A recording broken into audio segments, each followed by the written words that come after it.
फिर आ गए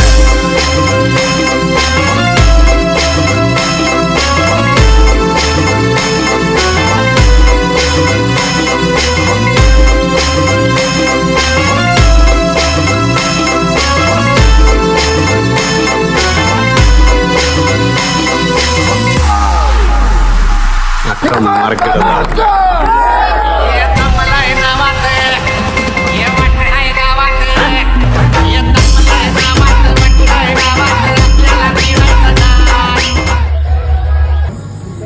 नवे आले तर जुन्या लोकांना असं वाटतं की आता आमचं महत्व संपलं. असं नाही, दोघांनी मिळून आपण समन्वयानं काम कराल याची मला खात्री आहे. पुन्हा एकदा मी सगळ्या पदाधिकाऱ्यांचे आभार मानतो. तुम्ही मला बोलवलं, माझ्या हाताने शाखा उद्घाटन केलं, माझा सत्कार केला, त्याच्यामुळे मी आपल्या सगळ्यांचा खूप खूप आभारी आहे. धन्यवाद. जय महाराष्ट्र.